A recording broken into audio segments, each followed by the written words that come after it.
हूं संजय शर्मा, आप देख रहे हैं 4 PM गुजरात। गुजरात नौवीं ने आपकी आने वाली पीढ़ी की तबाही की नई कहानी लिख दी है।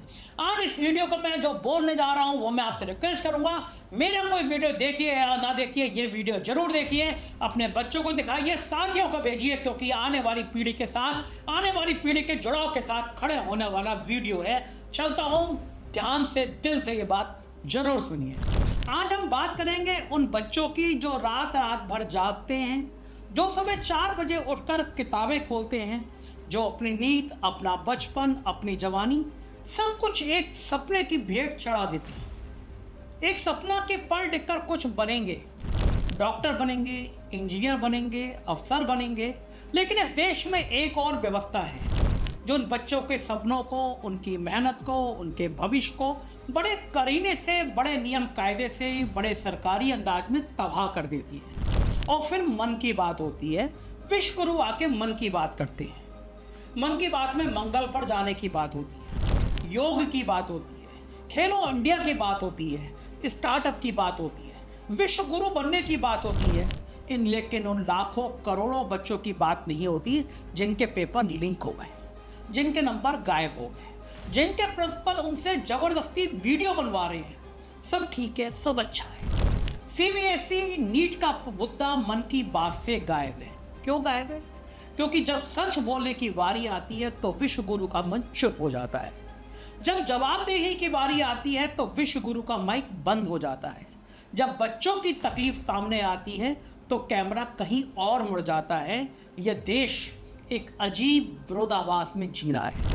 एक तरफ हम कहते हैं हमारे बच्चे सबसे होनहार हैं, हमारे युवा दुनिया बदलेंगे, हम 2047 तक विकसित भारत बनेंगे। दूसरी तरफ हम उन्हीं बच्चों के साथ क्या कर रहे हैं? उनकी परीक्षाओं के पेपर बेच रहे हैं, उनकी मेहनत को नीलाम कर रहे हैं, उनके भविष्य को एक भ्रष्ट व्यवस्था की भेंट चढ़ा रहे हैं। NEET, national eligibility cum entrance test, ये परीक्षा थी, एक रूपता लाने की लिए थी। कहा गया था कि पूरे देश में एक ही परीक्षा होगी, अमीर, गरीब, शहर, गांव सब एक ही मंच पर, सब बराबर। ये एक बहुत अच्छा सपना था। हमारे विश्व गुरु सपना बेचते बहुत अच्छा है, लेकिन सपने और हकीकत में जो फर्क होता है वो इस देश में बहुत गहरा है। वो ये कि नीट बन गई, असमानता की सबसे बड़ी मशीन बन गई। एक तरफ वो बच्चे हैं जो दिल्ली, मुंबई, कोटा की बड़ी बड़ी कोचिंग में लाखों रुपए फूंक कर तैयारी करते हैं, जिनके पास अच्छे टीचर हैं, अच्छी किताबें हैं, मॉक टेस्ट है, ऑनलाइन क्लासेज हैं। दूसरी तरफ वो बच्चे हैं जो बिहार के किसी गांव में, यूपी के किसी कस्बे में, झारखंड के किसी आदिवासी इलाके में मोमबत्ती की रोशनी में पढ़ते हैं, जिनके गांव में इंटरनेट नहीं है, जिनके स्कूल में साइंस का टीचर नहीं है, जिनके घर में पढ़ने के लिए अलग कमरा नहीं है। कोटा में एक बच्चा एक साल में 30 से 50 लाख रुपए की कोचिंग लेता है, और बिहार के किसी गांव का बच्चा सोचता है शायद इस साल हो जाए। नहीं होता, क्योंकि व्यवस्था ने तय कर लिया है किसका होगा और किसका नहीं होगा। पैसा है तो मेरिट है, पैसा नहीं है तो मेरिट नहीं है। और फिर आई पेपर लीक की कहानियाँ।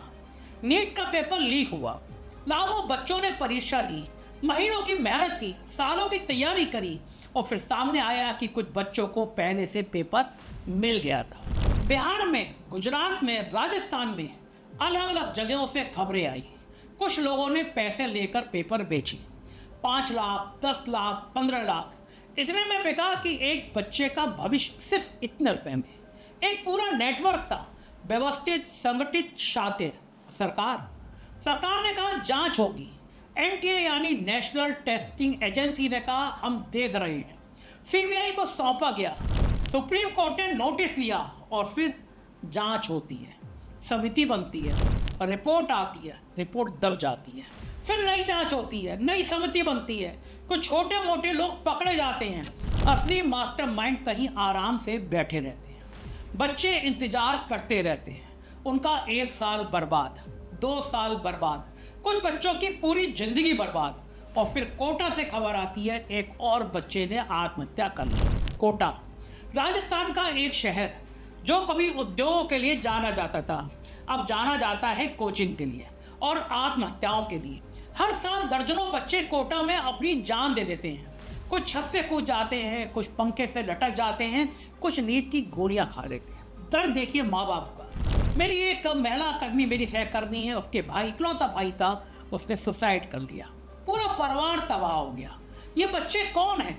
ये वो बच्चे हैं जो अपने परिवार की उम्मीद लेकर कोटा आए थे। माँ बाप ने जमीन बेची, कर्जा लिया, भैंस बेची, बकरी बेची, बेटे को कोटा भेजा, डॉक्टर बनाने के लिए भेजा, इंजीनियर बनाने के लिए भेजा, और बेटा एक छोटे से कमरे में बंद है।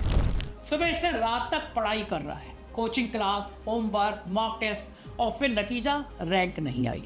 दोबारा कोशिश करो, 1 साल और, माँ बाप का कर्जा और बढ़ा, उम्मीद और टूटी, और फिर एक दिन बच्चे ने तय किया अब नहीं, अब जिंदगी ही नहीं, खत्म कर लूँगा अपने आप को। ये कोटा सी कहानी नहीं, यह उस पूरी व्यवस्था की कहानी है जो बच्चों को इंसान नहीं, एक परीक्षा की मशीन समझती है, जो बच्चों से कहती है तुम्हारी कीमत तुम्हारी रैंक है, तुम्हारी अहमियत तुम्हारे नंबर है, नंबर नहीं आए तो तुम किसी काम के नहीं। ये बच्चों के साथ अपराध है, खतरनाक अपराध है, और यह अपराध हर साल होता है। हर साल दर्जनों बच्चे मरते हैं, हर साल खबरें आती हैं, हर साल सरकार कहती है हम कुछ करेंगे। हॉस्टल में पंखे हटाए जाते हैं, काउंसलर रखे जाते हैं, हेल्पलाइन नंबर जारी किए जाते हैं, और अगले साल फिर आत्महत्याओं का दौर शुरू हो जाता है। क्योंकि समस्या पंखे में नहीं है, समस्या उस व्यवस्था में है जो बच्चों को तोड़ती है, जो पंखे से लटकने पर मजबूर करती है। अब बात करते हैं CBSE की, central board of secondary education. ये बोर्ड देश के लाखों बच्चों और करोड़ों बच्चों के भविष्य का जिम्मेदार है। लेकिन ताज़ा खबर यह है कि CBSE ने स्कूल के प्रिंसिपलों पर दबाव डाला कि वीडियो बनवाओ, वीडियो में कहो हमारे स्कूल में सब ठीक है, बच्चे खुश हैं, व्यवस्था दुरुस्त है, CBSE बहुत अच्छा काम कर रहा है। यानी प्रोपेगेंडा, सरकारी प्रोपेगेंडा, और वो भी स्कूलों के जरिए, बच्चों के जरिए। सोचिए जरा, जो संस्था बच्चों को सच बोलना सिखाती है, जो संस्था बच्चों को नैतिकता का पाठ पढ़ाती है, जो संस्था बच्चों को सिखाती है झूठ मत बोलो, ईमानदार रहो, वही संस्था अब प्रिंसिपलों से झूठ बोलवा रही है। और प्रिंसिपल वो क्या करे?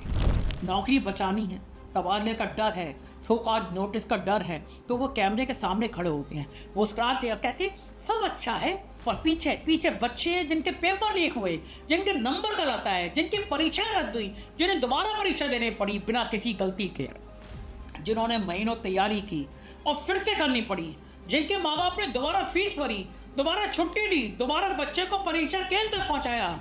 यही है CBSE का नया पैतरा। समस्या सुलझाओ, समस्या को छुपाओ, जितना हो सकता है उतना छुपाओ, जवाबदेही मत लो, जवाबदेही का नाटक करो, असली सवालों का जवाब मत दो, कभी मत दो, नकली जवाबों का वीडियो बनाओ। पेपर लीक कोई नई बात नहीं है, ये देश में दशकों से चल रहा है, लेकिन अब ये एक पूरी तरह से संगठित उद्योग बन चुका है। बिहार में पेपर लीक हुआ, राजस्थान में पेपर लीक हुआ, उत्तर प्रदेश में पेपर लीक हुआ, मध्य प्रदेश में पेपर लीक हुआ, नीट का पेपर लीक हुआ, UGC नेट का पेपर लीक हुआ, UPPSC का पेपर लीक हुआ, PPSC का पेपर लीक हुआ। ये कोई सहयोग नहीं है, ये एक व्यवस्था है, इसके पीछे पूरी मशीनरी है, एक नेटवर्क है जिसमें छापे खाने के लोग हैं, ट्रांसपोर्ट में लगे लोग हैं, परीक्षा केंद्रों पर बैठे लोग हैं, कोचिंग संस्थानों से जुड़े लोग हैं, और शायद, बहुत शायद नहीं, ऊपर तक पहुंचे हुए लोग हैं। पेपर लीक का धंधा कैसे चलता है ये समझना जरूरी है। परीक्षा तय होती है, लाखों बच्चे फॉर्म भरते हैं, सरकारी मशीनरी पेपर छापती है, पेपर को सीलबंद लिफाफों में भेजा जाता है, और इसी सफ़र में छापे खाने से लेकर परीक्षा केंद्रों तक कहीं ना कहीं सील टूट जाती है, पेपर निकल जाता है, व्हाट्सएप पर आ जाता है, टेलीग्राम पर आ जाता है। जिनके पास पैसा है वो पेपर खरीद लेते हैं, 5 लाख 10 लाख कीमत लगती है, लेकिन अगर डॉक्टर बनना है तो 5 लाख सस्ता लगता है। जिनके पास पैसा नहीं है वो रात रात भर जाकर पढ़ते हैं, अगले दिन परीक्षा होती है, जिसने पेपर खरीदा वो पास, जिसने मेहनत की वो शायद पास शायद नहीं। और यही है इस देश की मेरिट, और इसी मेरिट पर गर्व किया जाता है। अब बात करते हैं राज्य सरकारों की। ये सोचना गलत होगा कि यह सिर्फ केंद्र सरकार की समस्या है, राज्य सरकारें भी उतनी ही जिम्मेदार हैं, बल्कि कई मामलों में राज्य सरकारें ज़्यादा जिम्मेदार हैं। बिहार में शिक्षा का हाल किससे छुपा है?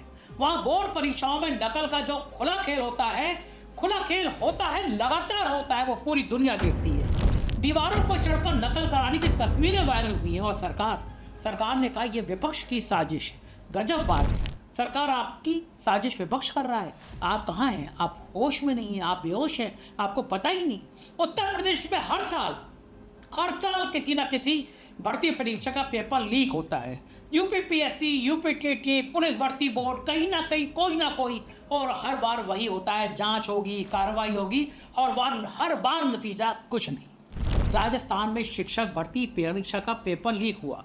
हजारों युवाओं ने परीक्षा दी थी, परीक्षा रद्द हुई, फिर से परीक्षा हुई, फिर से विवाद हुआ, बच्चे सड़क पर उतरे, पुलिस ने लाठियां चलाई। ये एक राज्य की बात नहीं है, ये पूरे देश की बात है, ये एक पार्टी की बात नहीं है, ये उस पूरी राजनीतिक संस्कृति की बात है जहाँ शिक्षा एक मुद्दा नहीं है, शिक्षा एक वोट बैंक नहीं है, शिक्षा एक धंधा है। शिक्षण माफिया, ये शब्द अजीब लगता है, लेकिन ये हकीकत है। इस देश में एक शिक्षा माफिया है जो कोचिंग उद्योग चलाता है, जो पेपर लीक का धंधा चलाता है, जो नकल का कारोबार चलाता है, जो फर्जी डिग्रियां बेचता है। कोचिंग उद्योग को देखिए, कोटा में हर साल 2-3 लाख बच्चे आते हैं, हर बच्चा औसतन 10 से 15 लाख रुपए खर्च करता है, यानी हर साल कोटा में हजारों करोड़ रुपए का कारोबार होता है। ये पैसा कहाँ जाता है? कोचिंग संस्थानों के मालिक के पास, जिनमें से कई अब राजनेता हैं या राजनेताओं के करीबी हैं। और यही कारण है कि इस व्यवस्था को बदलने की कोई कोशिश नहीं होती, क्योंकि इस व्यवस्था से जिनका फायदा है वो ही व्यवस्था चलाते हैं। अब बात करते हैं छात्र आंदोलनों की, क्योंकि बच्चे चुप नहीं है, बच्चे लड़ रहे हैं। नीट पेपर लीक के बाद छात्र सड़कों पर उतरे। दिल्ली में, पटना में, जयपुर में, कोलकाता में हजारों लाखों छात्रों ने प्रदर्शन किया। उन्होंने मांग की परीक्षा रद्द करो, दोबारा परीक्षा लो, एनटीए को भंग करो, जो दोषी है उन्हें सजा दो। और सरकार का जवाब, पहले इनकार, फिर जांच का वादा, फिर एनटीए के अध्यक्ष को हटाया, फिर एक समिति बनाई, पूर्व आईएसओ चीफ की अध्यक्षता में रिपोर्ट आई, कुछ सिफारिशें हुई, कुछ बदलाव हुए, लेकिन क्या बच्चों को न्याय मिला? जिन बच्चों का एक साल बर्बाद हुआ उनका साल वापस नहीं आया। जिन्होंने पेपर खरीद कर मेडिकल कॉलेज में दाखिला लिया वो अभी भी वहां पढ़ रहे हैं। बिहार में बीपीएससी परीक्षा विवाद के बाद भी छात्र सड़क पर उतरे। पटना के गांधी मैदान में हजारों छात्र जमा हुए, पुलिस ने लाठियां चलाई, पानी की बौछारें मारी गईं और कुछ छात्रों को गिरफ्तार किया गया। ये वही छात्र थे जो परीक्षा में बैठने का हक मांग रहे थे, जो पारदर्शिता मांग रहे थे, जो ये मांग रहे थे कि उनकी मेहनत का सम्मान हो, और उन्हें मिली लाठी और सिर्फ लाठी। ये इस देश में छात्र आंदोलन का हश्र है। जब छात्र आवाज़ उठाते हैं तो उन्हें देशद्रोही कहा जाता है, पाकिस्तानी कहा जाता है, उन्हें विपक्ष का एजेंट कहा जाता है। कांग्रेस पार्टी के नौजवानों को यही कहा गया, उन्होंने शरारती तंत्र कहा गया। उनके ऊपर मुकदमे दर्ज किए जाते हैं, लेकिन जो लोग पेपर लीक करते हैं उन पर कितने मुकदमे दर्ज होते हैं? जो लोग बच्चों का भविष्य बेचते हैं उनमें से कितने जेल गए? जो लोग इस पूरे नेटवर्क को चलाते हैं उनमें से कितनों को सजा मिली? जवाब है बहुत कम, नाम मात्र लोगों को। अब बात करते हैं उस ध्यान भटकाने की कला की। जब नीट का पेपर लीक होता है तो प्राइम डिबेट टीवी पर बहस होती है आम के निर्यात पर, आप बात होती है हिंदू मुसलमान के बवाल पर, बात होती है बकरा काटने पर। जापान ने भारतीय आम पर रोक लगाई, ये खबर है, लेकिन ये खबर उतनी बड़ी नहीं है जितनी बनाई जाती है। क्यों बनाई जाती है? क्योंकि जब आप आम की बात करते हैं तो बच्चों की बात नहीं होती, जब आप हिंदू मुसलमान की बात करते हैं तो बच्चों की बात नहीं होती। जब सीबीएसई के प्रश्न पर झूठे वीडियो बनाते हैं तो खबर चलती है किस नेता ने क्या पहना, किस मंदिर में क्या हुआ, किस देश के साथ हमारे रिश्ते कैसे हैं। जब बच्चे कोटा में मर रहे होते हैं तो सोशल मीडिया पर ट्रेंड होता है कोई और मुद्दा, कोई और विवाद। ये ध्यान भटकाने की कला है, ये सरकार ने बहुत माहिर होकर, बहुत हुनरमंद होकर सीखी है। और सिर्फ इस सरकार ने नहीं, पिछली सरकारों ने भी ऐसे ही किया है। ये एक राजनीतिक परंपरा है, जब असली मुद्दा सामने आए तो नकली मुद्दा खड़ा करो, जब बच्चों के सवाल उठे तो राष्ट्रवाद की बातें करो, जब शिक्षा की बात हो तो धर्म की बात करो। और मीडिया, गोदी मीडिया, वो इस खेल में बराबर का भागीदार है, ज़्यादा गुनाहगार है। जिन चैनलों पर बच्चों के मुद्दे उठने चाहिए वहाँ दूसरी बातें होती हैं, हिंदू मुसलमान के फसाद की बातें होती हैं। जिन अखबारों में शिक्षा व्यवस्था की धज्जियाँ उड़ाई जानी चाहिए वहाँ सरकारी विज्ञापन छपते हैं, विश्व गुरु के विज्ञापन छपते हैं। यही वजह है कि बड़े बड़े लोगों को मुख्यधारा की मीडिया छोड़नी पड़ी। यही वजह है कि जो पत्रकार सच बोलते हैं, उन्हें धमकियां मिलती हैं, उन पर मुकदमे होते हैं, उनके यूट्यूब चैनलों पर दबाव डाला जाता है। जैसे 4PM पर डाला गया, तमाम एजेंसियों ने मेरी जांच करी, मेरा चैनल दो बार बंद किया गया, एक बार हाई कोर्ट और एक बार सुप्रीम कोर्ट में जाके मुझे खुलवाना पड़ा। लेकिन जनता जाग रही है। इसलिए यूट्यूब पर स्वतंत्र पत्रकारिता को इतने करोड़ लोग देखते हैं। 3 साल तक लगातार 4PM नंबर 1 पर इसलिए रहा क्योंकि मैं ऐसे मुद्दे उठाता हूं जो उठाने चाहिए। इसलिए मुख्यधारा मीडिया की विश्वसनीयता गिरती जा रही है। जनता समझती है कि जब कोई बड़े चैनल किसी मुद्दे को नहीं उठाते तो वो मुद्दा जरूर उठाने लायक है। तो सवाल यह है, आगे क्या होना चाहिए? पहली बात, पेपर लीक के लिए कड़ा केंद्रीय कानून बनना चाहिए। जो पेपर लीक करे उसे 10 साल की जेल, कोई जमानत नहीं, कोई माफी नहीं, और जो राजनेता या अधिकारी इसमें शामिल हो उसे भी उतनी सजा। दूसरी बात, MTU को पूरी तरह पारदर्शी बनाना होगा। परीक्षा की पूरी प्रक्रिया पेपर बनाने से लेकर नतीजे आने तक हर कदम पर निगरानी होना चाहिए, स्वतंत्र ऑडिट होना चाहिए। तीसरी बात, नीट की व्यवस्था पर गंभीरता से पुनर्विचार करना होगा। जो व्यवस्था गरीब बच्चों को पहले दिन से ही बाहर कर देती है वो व्यवस्था न्याय संगत नहीं है। या तो कोचिंग के बिना भी बच्चे बराबरी से तैयारी कर सके, या फिर ऐसा ढांचा बनाइए, या फिर इस व्यवस्था को बदलिए। और चौथी बात, कोटा और दूसरे कोचिंग शहरों में बच्चों की मानसिक सेहत के लिए गंभीर कदम उठाने पड़ेंगे। हेल्पलाइन नंबर काफ़ी नहीं है। उन बच्चों को इंसान की प्यार की जरूरत है, किसी ऐसे इंसान की जो सुने, समझे और बताए। तुम्हारी कीमत तुम्हारे रैंक से नहीं नापी जाती, नहीं मापी जाती। और पांचवी बात, सबसे जरूरी बात, ये सोचना होगा कि हम किस तरह की शिक्षा चाहते हैं। क्या हम चाहते हैं कि बच्चे सिर्फ परीक्षा पास करने वाली मशीन बने, या हम चाहते हैं कि बच्चे सोचें, समझें, सवाल पूछें, आगे बढ़ें? अगर हम सच में विकसित भारत बनना चाहते हैं, सच में अपने देश को आगे ले जाना चाहते हैं, तो पहले बच्चों को इंसान बनने दीजिए, पहले उनकी मेहनत का सम्मान कीजिए, पहले उनके सपनों को सुरक्षित कीजिए। कि देश अपने बच्चों के साथ जो कर रहा है वो माफ़ी करने लायक नहीं है, एकदम नहीं है, एकदम नहीं है। जो बच्चे रात रात भर जागते हैं, जो बच्चे सालों तक मेहनत करते हैं, जो बच्चे अपना सब कुछ दांव पर लगाते हैं, उन बच्चों के साथ ये धोखा बंद होना चाहिए। और जब तक ये धोखा बंद नहीं होता, हम बोलते रहेंगे, लिखते रहेंगे, सवाल पूछते रहेंगे, क्योंकि ये मेरे और आपके बच्चों का सवाल है। और बच्चों के सवाल पर कभी नहीं दबना चाहिए, ना लाठी से, ना कानून से, ना चुप्पी से। ये सवाल हम तब तक उठाते रहेंगे जब तक जवाब नहीं मिलता। आप बताइए कि मैं सही बोल रहा था या गलत। बहुत बहुत शुक्रिया, थैंक यू।